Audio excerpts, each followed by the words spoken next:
Good morning. ચાલો આગળ આપણે શરૂ કરીએ. સેલ ઓફ કન્વર્ઝનની અંદર બીજો એક એક્ઝામ્પલ લઈએ છીએ આજે આપણે. એક્ઝામ્પલ આપણી પાસે કંઈક આવો છે કે X Y limited X and Y are who share the profit and losses the ratio of 5/8 and 3/8, એટલે કે 5:3ના પ્રમાણમાં decided to sell their business to a new started company. નવી કંપની શરૂ થઈ રહી છે અને એક્સ અને વાય પોતાનો પ્રોફિટ એટલે કે ભાગીદારી બંધ કરી રહ્યા છે.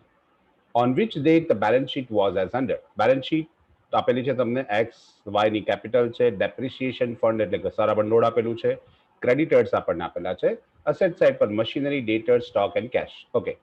Company took over the asset except cash for rupees 30,000 to be discharged by allotting the shares of 20,000 and 10,000 in cash. તો આપણી પાસે કંપનીએ કેશ સિવાય બાકી બધી એસેટ્સ લઈ જાય છે અને એની રકમ એ લોકોએ નક્કી કરી છે ઉચ્ચક લમસમ એમાઉન્ટ આપીને 30,000. અને એની સામે ડિસ્ચાર્જ કેવી રીતે કરશે તો આપણને કીધું છે કે allotting the shares of 20,000 and 10,000 in cash. 20,000ના શેર આપશે અને 10,000 રોકડા આપી દેશે. Resolution expenses amounted rupees 240 and the creditors were paid off at the discount of 5%. હવે રિઝોલ્યુશન એટલે કે વિસર્જનનો જે ખર્ચ છે એ વિસર્જન ખર્ચ આપણને 240 રૂપિયા આપ્યો છે જે આપણે ભોગવવાનો છે. અને ક્રેડિટર્સ પણ કંપની નથી લઈ જતી એટલે આપણે વેચી દઈશું, આપણે ચૂકવી દઈશું. તો creditors were paid at the discount of 5%, 5%ના ડિસ્કાઉન્ટથી કરીશું. Prepare the relation account. બહુ જ સરળ એક્ઝામ્પલ છે, જોઈ લઈએ આપણે એનું સોલ્યુશન. તો સૌથી પહેલા આપણી પાસે પરચેસ કન્સિડરેશન માટે આપણને આપી દીધું છે. તો as per the lump sum method આપણને કહી દીધું છે કે એઝ પર લમસમ મેથડ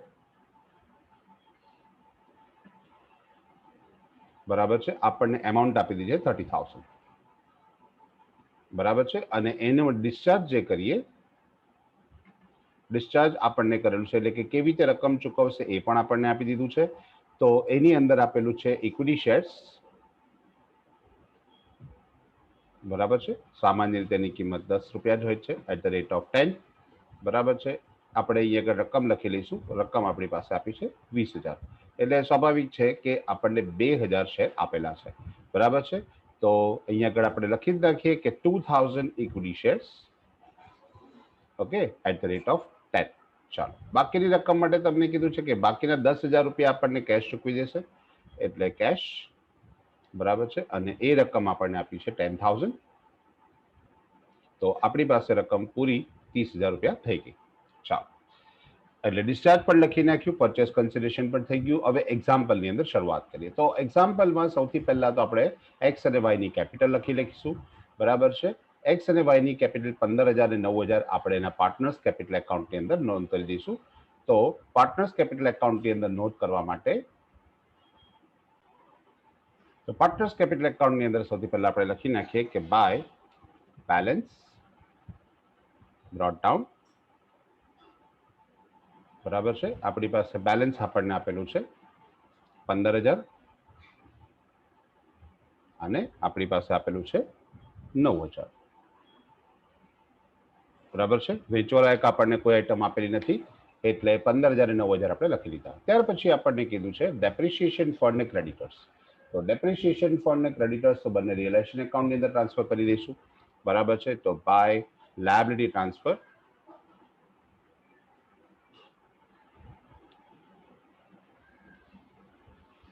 બરાબર છે. એની અંદર લાયબિલિટી ટ્રાન્સફરની અંદર આપણે લખી લઈશું ક્રેડિટર્સ બરાબર. અને ક્રેડિટર્સ આપણે લખી નાખીશું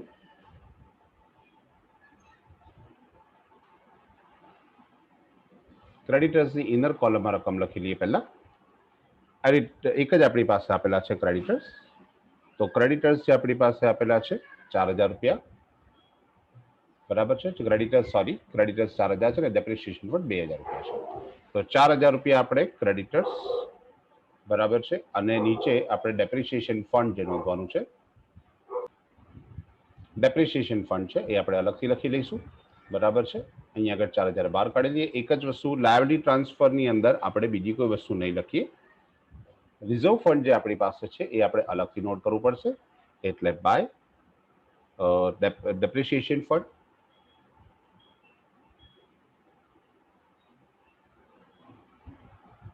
બરાબર છે. અને એ છે 2,000. તો આપણે ડેપ્રિસિએશન ફંડ પણ અહીંયા લખી દઈએ. જે ફંડ ડિસ્ટ્રીબ્યુટ ના કરી શકાય એ બધા જ આપણે રિયલાઇઝેશન એકાઉન્ટની અંદર ક્રેડિટમાં લખી નાખીશું. ચલો, એટલે આપણી લાયબિલિટી સાઇડ આખી કમ્પ્લીટ થઈ ગઈ. હવે વાત આવે છે અસેટ સાઇડની. તો અસેટ સાઇડ પર આપણી પાસે મશીનરી, ડેટર, સ્ટોક ત્રણે ત્રણ આપણી પાસે અસેટ્સ છે. એટલે અસેટ્સ ટ્રાન્સફર કરી દઈશું રિયલાઇઝેશન એકાઉન્ટની અંદર. સૌથી પહેલા આપણે લખીશું ટુ assets transfer,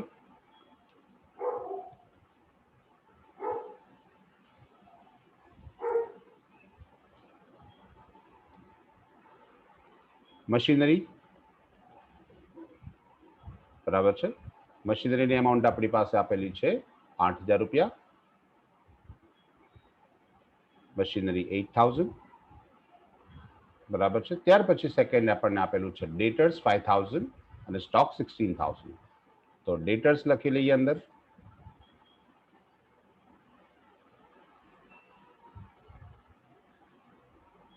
$5,000 અને સ્ટોક 16,000. તો સ્ટોક પણ લખી લઈએ.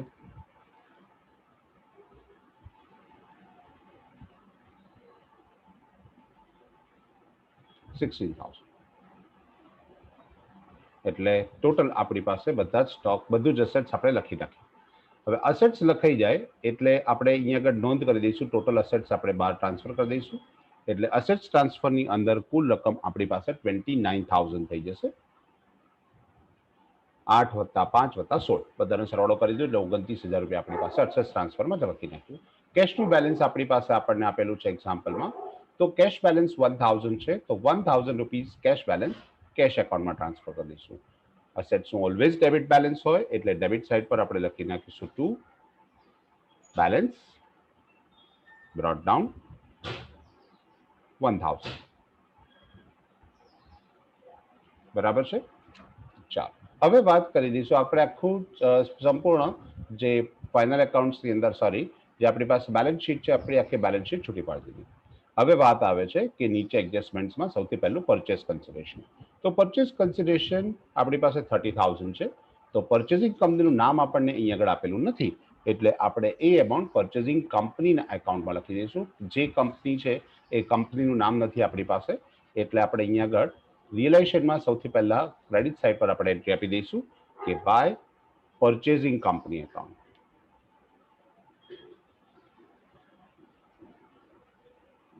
પરચેસિંગ કંપની ખાતે અને એની અમાઉન્ટ આપણી પાસે 30,000 આપી છે. તો 30,000 નોટ કરી દઈશું અને એ 30,000ની સેકન્ડ ઇફેક્ટ આપણે પરચેસિંગ કંપની એકાઉન્ટ આપણી પાસે છે એમાં સેકન્ડ ઇફેક્ટ એની આપી દઈશું ડેબિટમાં ટુ રિયલાઇઝેશન એકાઉન્ટ.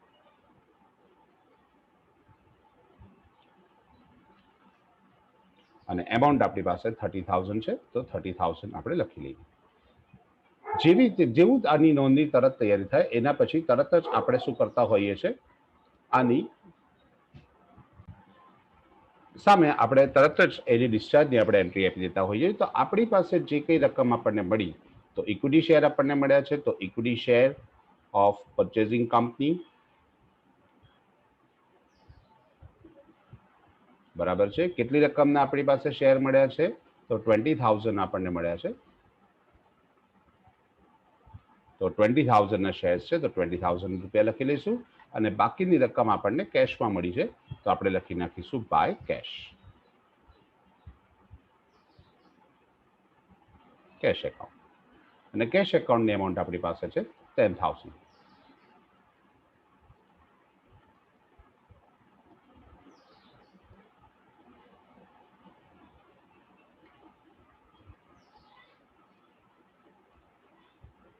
તો 10,000 રૂપીસ અહીંયા લખી નાખીએ કેશ એકાઉન્ટની અંદર, રાઈટ. તો આ રીતે આપણે કેશ એકાઉન્ટ બનાવી દઈએ.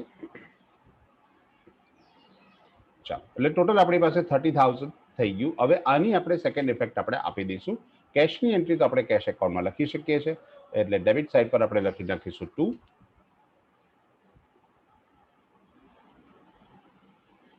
Purchasing company account.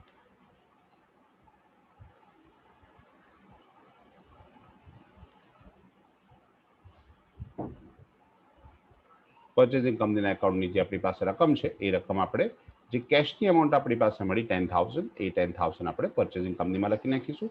Equity shares છે આપણે પાર્ટનરને ડિસ્ટ્રીબ્યુટ કરી દેવાના હોય, એટલે આપણે અહીંયા આગળ ડેબિટમાં લખી નાખીશું પાર્ટનર્સ કેપિટલ એકાઉન્ટની અંદર two equity share of purchasing company.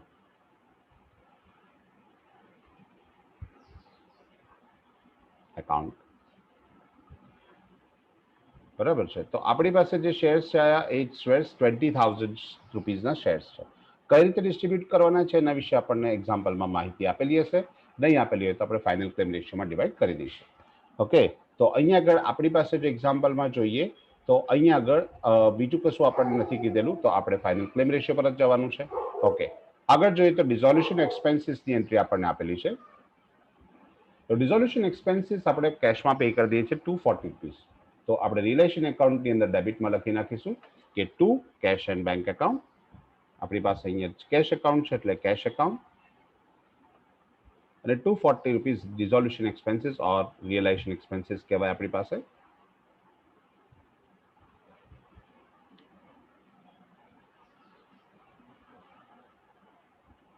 બરાબર છે. તો એ 240 રૂપીઝ આપણે છે, તો 240 રૂપીઝ આપણે નોટ કરી દઈશું. બરાબર છે. ઓકે, સાથે સાથે આપણને જે ઇન્ફોર્મેશન આપી છે એ પ્રમાણે બીજી માહિતી જે લખવાની છે, ક્રેડિટર્સને આપણે પે કરી દીધા. એવું લખેલું છે કે creditors were paid at discount of 5%. તો આપણી પાસે ક્રેડિટર્સ 4,000ના છે, તો 4,000ના 5% એટલે કે 4,000ના 5% ગણીએ તો 4 પંચા 20, 200 રૂપિયા ઓછા થાય. બરાબર છે, એટલે 3,800 રૂપિયા આપણે ચૂકવી દેવાના છે.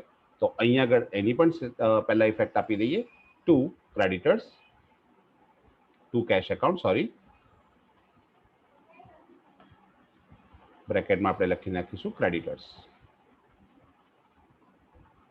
બરાબર, ક્રેડિટર્સના આપણે પે કરી દીધા અને એમાઉન્ટ આપણી પાસે મળી ગઈ છે. તો ક્રેડિટર્સની જે એમાઉન્ટ આપણી પાસે છે એ રકમ આપણી પાસે 3,800, તો 3,800, 200 રૂપિયા ડિસ્કાઉન્ટ બાદ કરીને આપણે ચૂકવી દઈશું. તો એ જે રકમ આપણે ચૂકવીશું એના આધાર પર આ બંનેની બીજી અસર આપણે કેશ એકાઉન્ટમાં આપવાની છે. તો કેશ એકાઉન્ટની અંદર આપણે એન્ટ્રી આપી દઈએ. તો કેશ એકાઉન્ટની અંદર આપણે એન્ટ્રી આપી દઈશું. તો કેશ એન્ડ બેંકમાં ક્રેડિટ સાઇડ પર આપણે નોટ કરી લઈએ by realisation account.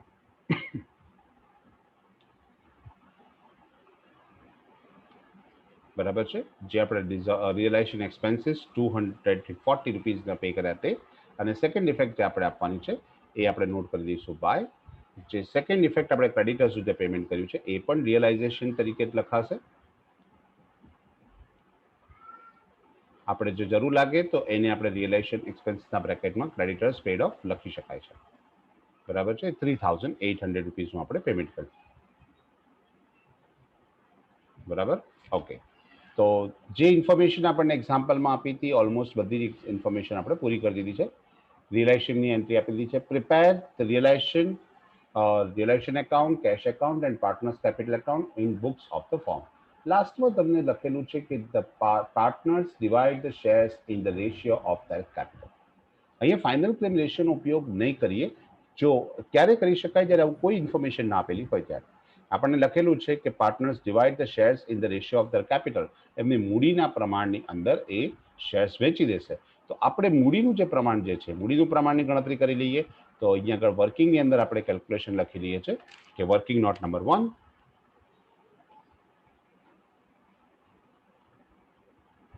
Capital ratio.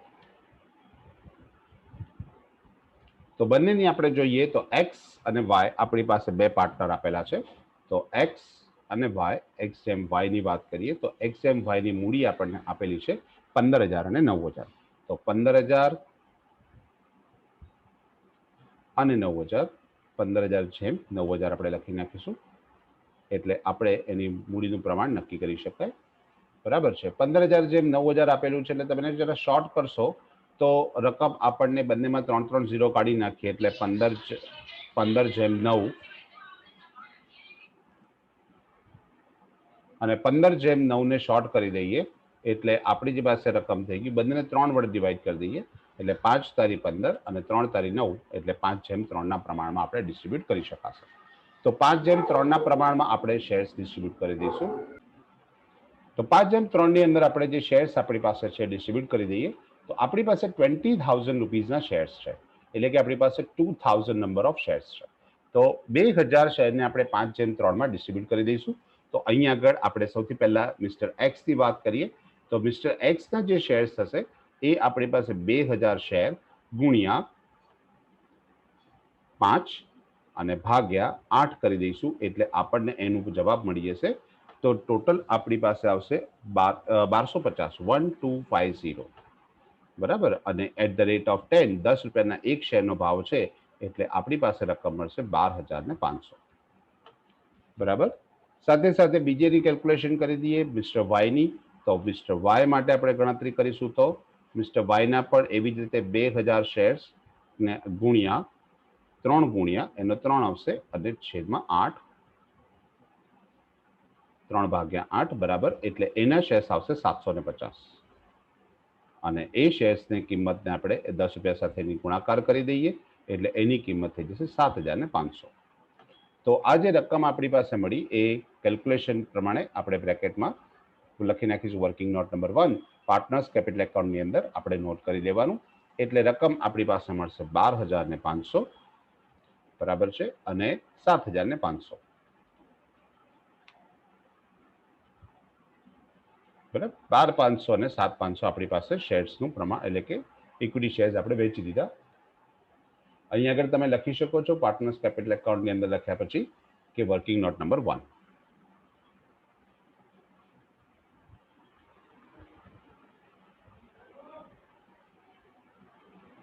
કે એક નંબરની વર્કિંગ નોટમાં આપણે એની કેલ્ક્યુલેશન કરેલી છે. શેર્સની પણ વેચી થઈ ગઈ. બીજી કોઈ માહિતી આપણને અંદર એક્ઝામ્પલમાં આપેલી નથી. બાકી બધી જ માહિતી પૂરી થઈ ગઈ. તો હવે આપણે ટોટલ કરવાની શરૂઆત કરી દઈએ બરાબર છે. તો શરૂઆત કરીએ તો સૌથી પહેલા આપણે રિયલાઇઝેશનનું ક્રેડિટ સાઇડનું ટોટલ કે ડેબિટ સાઇડનું ટોટલ જે સાઇડનું ટોટલ વધારે આવશે એ આપણે નોટ કરી દઈશું. તો ક્રેડિટ સાઇડનું ટોટલ આપણે જોઈ શકીએ છીએ કે 4,000 ને 2 6 6 વત્તા 30 એટલે ટોટલ 36,000 રૂપિયા આપણી પાસે મળશે. 36,000 સોરી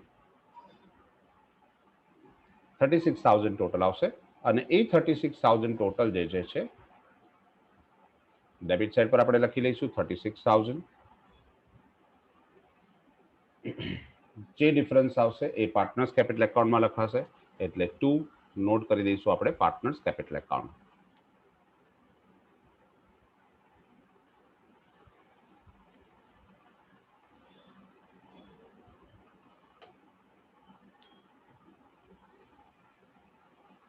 બરાબર છે. જે રકમ આપણી પાસે આવશે એ રકમ આપણે પાર્ટનર્સ કેપિટલ એકાઉન્ટની અંદર નોટ કરી દઈશું અને એ અમાઉન્ટ ઓલમોસ્ટ આપણે બાદ બાકી કરી લઈએ તો કેટલી રકમ બને છે જરા જોઈ લઈએ. 29,000 36,000 એટલે કે 36,000 માંથી 29,240 રિલેશન એક્સપેન્સીસ અને 3800 આપણે 3 એમાઉન્ટ બાદ કરી દઈએ એટલે આપણી પાસે જે રકમ વધે છે એ રકમ આપણી પાસે છે 2960 2,960. આ 2,960 એમને નફા નુકસાનના પ્રમાણમાં આપણે વેચી દઈશું. હવે એક્ઝામ્પલમાં આપણને પહેલેથી જ 5:3 નફા નુકસાનનું પ્રમાણ એટલે 5/8 અને 3/8 આપણને આપેલું છે. એટલે પાર્ટનર્સ કેપિટલ એકાઉન્ટની અંદર સેકન્ડ ઇફેક્ટ આપણે આપી દઈશું બરાબર છે. તો સેકન્ડ ઇફેક્ટમાં આપણે અહીંયા આગળ જમા બાજુ પર પ્રોફિટ છે એટલે જમા બાજુ પર લોન કરી દઈશું કે બાય રિયલાઇઝેશન એકાઉન્ટ બરાબર છે. જે આપણી પાસે 2,960 પ્રોફિટ છે એ પ્રોફિટ આપણે લોકોને નફા નુકસાનના પ્રમાણમાં એટલે 5/3 વેચી દઈએ તો આપણને 1,850 અને બીજી રકમ મળશે 1,110.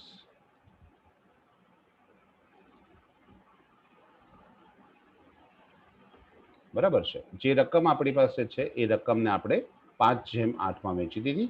આપણે જે પ્રમાણે 5/8 વેચીએ છીએ એવી જ રીતે આપણે રકમને વેચી છે.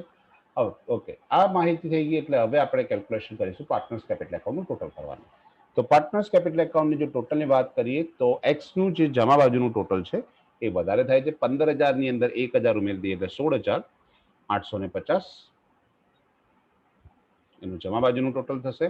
અને ઉધાર બાજુનું જો ટોટલ જોઈએ તો ઉધાર બાજુ પણ આપણે પહેલા તો એ જ રકમ લખી લઈએ 16,850 અને એમાંથી 12,500 બાદ કરી દઈશું એટલે આપણી પાસે 4,350 વધશે. એટલે અહીં આગળ નોટ કરી દઈશું 4,350. બરાબર છે. સેમ મેં આ રીતે આપણે વાયનું જે જમા બાજુનું ટોટલ છે એ 10,110 થશે. એ જ ટોટલ આપણે ઉધાર બાજુ પર પણ લખી દઈશું અને એમાંથી જો આપણે 7,500 માઇનસ કરી દઈએ એટલે 2,610 બેલેન્સ વધશે. જે રકમ આપણી પાસે વધશે એ 2,610. તો આ જે રકમ વધશે એ આપણે એને કેશમાં ચૂકવી દઈશું કારણ કે પાર્ટનર્સ હવે ધ બિઝનેસમાંથી છૂટા થઈ ગયા છે. તો આપણે આ રકમ એ લોકોને કેશ એકાઉન્ટમાં પે કરી દઈશું. બરાબર છે. કેશ એકાઉન્ટની અંદર જે રકમ ચૂકવીશું 4,350 અને 2,610 એની એન્ટ્રી આપણે કેશ એન્ડ બેંક એકાઉન્ટમાં પણ આપી દેવી પડશે. તો કેશ એન્ડ બેંક એકાઉન્ટની અંદર આપણે જરાક એન્ટ્રી આપી દઈએ એની કેટલી રકમ થાય છે. તો બાય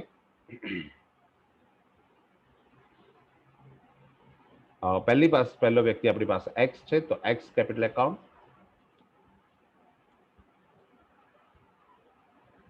એની રકમ આપણી પાસે થઈ ગઈ 4,350 એટલે આપણે રકમ લખી લઈએ 4,350 બરાબર છે. અને વાયની લખી દઈએ તો જમા બાજુ પર જ આવશે બંનેનું પેમેન્ટ એટલે બાય વાયસ કેપિટલ એકાઉન્ટ.